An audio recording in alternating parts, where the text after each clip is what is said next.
愛こそはね目に見えない幻想愛あるなら全てさらけ出して愛してると胸に What's up, everyone? I'm Jaren Ugbanawag, and I know I haven't had the chance to check out my Netflix list lately. There are some titles that I've missed. There are titles that people have recommended me, and I just haven't had the time. I've been watching some of my things on physical media. I've been going to the movie theaters a lot more, and the last thing I reviewed was The Guilty that was actually on Netflix. Otherwise, I've been watching just more shows. And I know it is time for me to dent that list. So, we are starting with Kate. This movie came out back in September. I know the trailer appealed to me because at the same time, I really needed to watch Gunpowder Milkshake. And if I have to admit, if I have to be honest, I think I like Gunpowder Milkshake more. But I was happy that I finally got to check this one out. This movie was directed by Cedric Nicholas Troyan, who's responsible for The Huntsman, Winter's War, and written by Umair Aleem. I hope I got his name right, but he also did Extraction, not the Chris Hemsworth one. I'm talking about the one with Bruce Willis, that straight-to-DVD one. You probably could find it at the bottom bin at Walmart or something. Straight off the IMDb page, the story is about a female assassin who has 24 hours to get vengeance on her poisoner before she dies.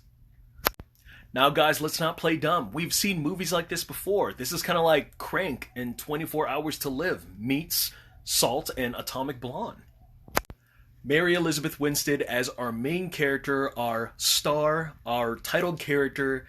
She was fantastic. Fucking badass.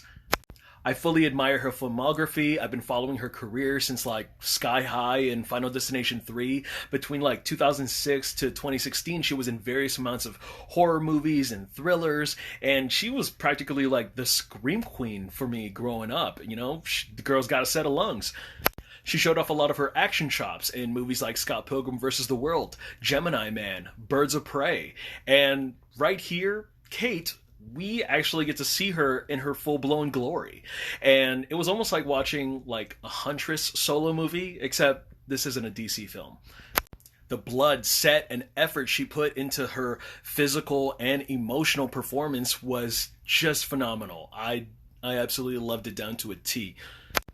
Newcomer Miku Patricia Martineau, I hope I said her name right, but she was kind of annoying.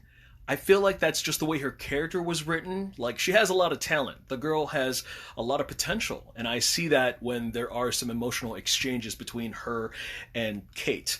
But just almost everything that came out of her mouth seemed kind of like Justin Long from Live Free or Die Hard.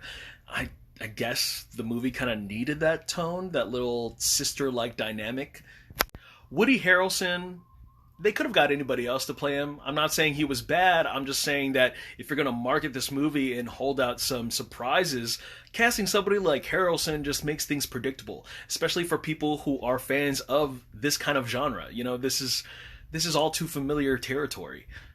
I was very satisfied with some of the action set pieces in this movie. Nothing too memorable, but I love the attention to detail, kind of like John Wick and Atomic Blonde, where there are situations that, even though the fight could be raw and gritty, there are imperfect moments. And, for example, Kate is fighting a bunch of these guys at this establishment, and then her gun jams, and then she's just trying to find every other way to maneuver and take out these guys, stabbing them, and then she's trying to, unjam the gun on somebody's face. I mean, I love those little things. Those kind of add a little humor and color to it.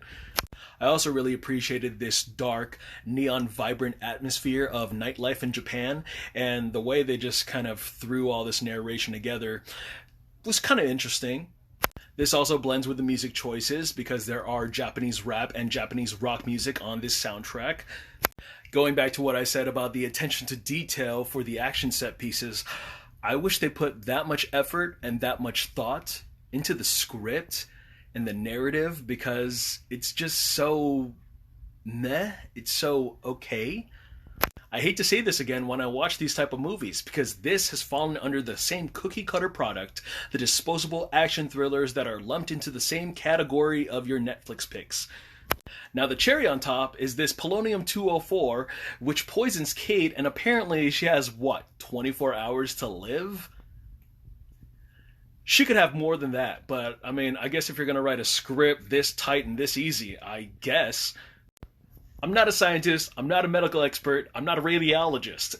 I'm just saying a simple search would show you that whatever she was poisoned with probably would kill you in like 40 days. She still got time. And even if she had 24 hours, I felt like they were just trying to cram that all in less than 12. But here she is, trying to inject herself with so much adrenaline and so much to keep her going. It was kind of crazy. I almost wish, because this movie was a little short, that we could have got some ridiculous fun moments of her staying alive and upbeat somehow. Kind of like how in Crank, where Jason Statham not only just tries to drink everything or inject himself with something to keep his stamina going, but he was doing ridiculous things like, sticking his tongue in a car battery, rubbing himself against an old woman, weird shit like that.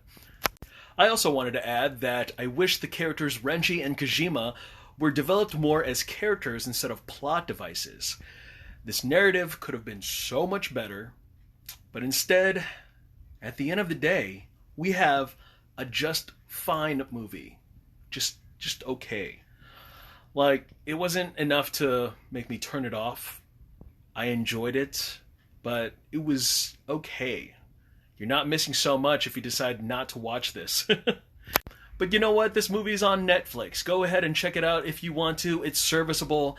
But by the end of the day, I'd rather watch Gunpowder Milkshake. Both movies are not perfect, but one triumphs over the other one just a little bit with more fun. Alright guys, that's all I got to say about Kate. The next time you see me, I will be reviewing Marvel Studios' Eternals. And thank you guys so much for watching again. I am Jaren Ugbanawag. Look forward to more reviews, and I will see you guys at the movies. Okay, bye.